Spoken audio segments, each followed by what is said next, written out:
Giton a le teint frais, le visage plein et les joues pendantes, l'œil fixe et assuré, les épaules larges, l'estomac haut, la démarche ferme et délibérée. Il parle avec confiance. Il fait répéter celui qui l'entretient, et il ne goûte que médiocrement tout ce qu'il lui dit. Il déploie un ample mouchoir et se mouche avec grand bruit. Il crache fort loin, et il éternue fort haut. Il dort le jour, il dort la nuit, et profondément. Il ronfle en compagnie. Il occupe à table et à la promenade plus de place qu'un autre. Il tient le milieu en se promenant avec ses égaux. Il s'arrête et l'on s'arrête.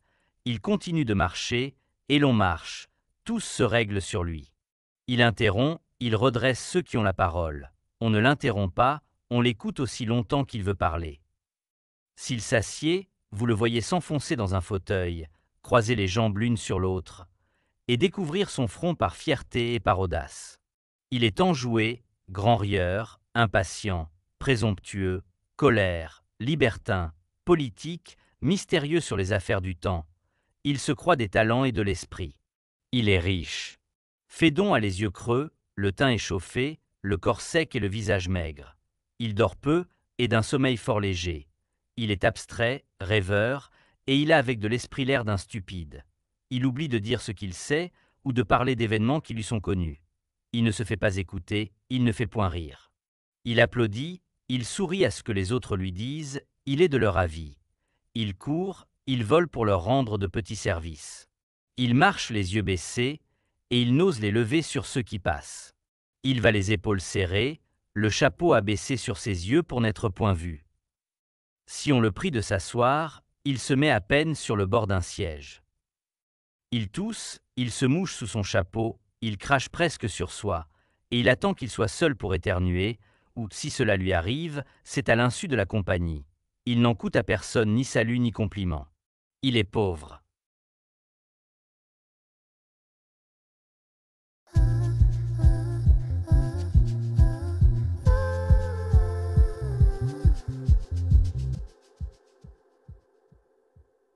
Introduction. La société française est en pleine mutation à la fin du règne de Louis XIV. La noblesse traditionnelle voit son autorité progressivement supplantée par le pouvoir de l'argent, avec l'émergence de la bourgeoisie fortunée. Dans les caractères, et plus spécifiquement dans le livre si intitulé « Des biens de fortune », Jean de la Bruyère s'amuse à dresser un portrait satirique de ces bourgeois parvenus qu'il appelle ironiquement les partisans. Dans la remarque 83, il montre combien l'argent est à la source des comportements sociaux. Problématique. Comment la Bruyère s'y prend-il pour dénoncer le rôle décisif que joue l'argent dans les comportements sociaux? Nous étudierons d'abord le portrait du riche Giton, dont l'attitude tapageuse en société reflète l'aisance matérielle et financière, premier mouvement. Nous nous intéresserons ensuite au double misérable de Giton, le pauvre Fédon, dont l'attitude discrète et gênée à l'excès montre que son malaise en société est la conséquence de son indigence financière, deuxième mouvement. Premier mouvement, le portrait du riche et exubérant Giton. Le texte s'ouvre sur une description physique détaillée de Giton. Giton a le teint frais, le visage plein et les joues pendantes, l'œil fixe et assuré, les épaules larges, l'estomac haut, la démarche ferme et délibérée. La Bruyère utilise ici un lexique du corps en insistant sur les parties visibles, teint, visage, joues, œil, épaules, estomac, démarche. À cela s'ajoutent des adjectifs à connotation méliorative, frais, plein, fixe et assuré, large, haut, ferme. Cette description valorisante présente Giton comme un homme bien portant, en bonne santé, dont la prestance physique reflète sa richesse. L'usage du corps comme reflet de la fortune est ici central. La Bruyère ne mentionne pas explicitement l'argent, mais laisse transparaître la richesse de Giton à travers son apparence physique. Le teint frais suggère une vie confortable, loin des soucis. Les épaules larges et l'estomac haut, entendu ici comme la poitrine, indiquent une posture fière et confiante. La Bruyère poursuit avec le comportement de Giton en société. Il parle avec confiance, il fait répéter celui qui l'entretient, et il ne goûte que médiocrement tout ce qui lui dit. Le lexique de la conversation est mis en avant avec des verbes comme parle, répéter, dit, entretient. Giton monopolise la parole, impose son rythme à la conversation et montre peu d'intérêt pour les propos des autres. Cela traduit une attitude égocentrique et dominatrice, caractéristique de ceux qui se sentent supérieurs en société. L'auteur insiste également sur les actions bruyantes et vulgaires de Giton. Il déploie un ample mouchoir et se mouche avec grand bruit. Il crache fort loin et il éternue fort haut. Il dort le jour, il dort la nuit, et profondément, il ronfle en compagnie. L'énumération de ces verbes d'action, se mouche, crache, éternue, ronfle, souligne le manque de considération de Giton pour les normes de politesse et de bienséance. Le rythme enjoué des phrases met en valeur le tapage et la grossièreté du personnage. La Bruyère insiste sur l'occupation excessive de l'espace par Giton. Il occupe à table et à la promenade plus de place qu'un autre. Il tient le milieu en se promenant avec ses égaux. Il s'arrête et l'on s'arrête. Il continue de marcher et l'on marche. Tous se règlent sur lui.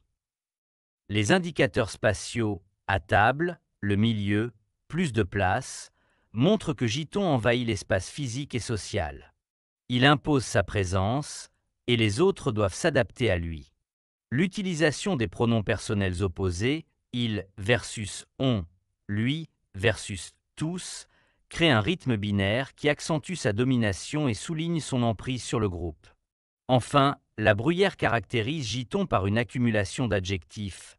Il est enjoué, grand rieur, impatient, présomptueux, colère, libertin, politique, mystérieux sur les affaires du temps.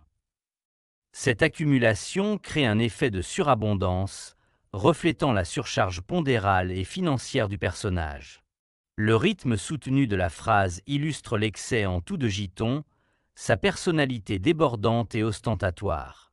La chute du portrait est marquée par l'apodose « il est riche ».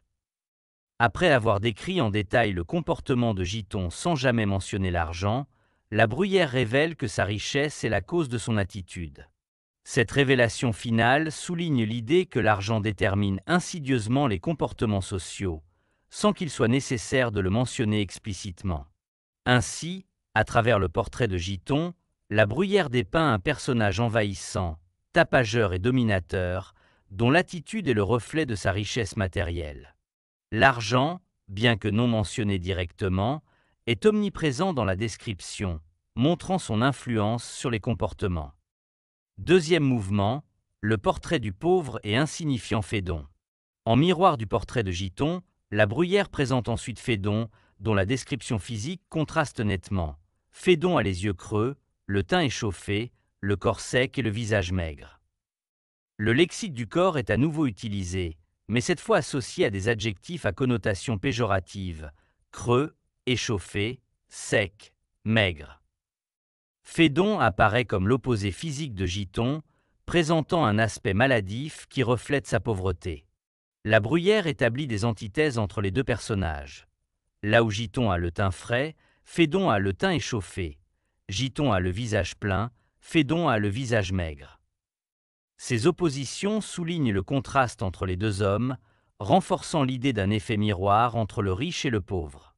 Le comportement de Phédon en société est également opposé à celui de Giton. Là où Giton parle avec confiance, Phédon ne se fait pas écouter. Il est décrit comme abstrait, rêveur, ayant avec de l'esprit l'air d'un stupide. Le lexique de la conversation met en évidence son manque d'éloquence et sa difficulté à s'exprimer en société. Phédon est introverti et maladroit, ce qui le rend invisible aux yeux des autres. Phédon est également caractérisé par des actions serviles. Il applaudit, il sourit à ce que les autres lui disent, il est de leur avis. Il court, il vole pour leur rendre de petits services. L'énumération de ces verbes d'action souligne son désir de plaire et son effacement devant les autres. Le rythme enjoué des phrases met en valeur son insignifiance et sa soumission. Contrairement à Giton qui impose sa présence, Phédon cherche à se rendre utile pour exister aux yeux des autres. La Bruyère poursuit avec des descriptions qui renforcent l'effacement de Phédon. Il marche les yeux baissés et il n'ose les lever sur ceux qui passent. Il va les épaules serrées, le chapeau abaissé sur ses yeux pour n'être point vu. Les antithèses avec Giton sont claires. Là où Giton occupe l'espace, Phédon cherche à s'y soustraire.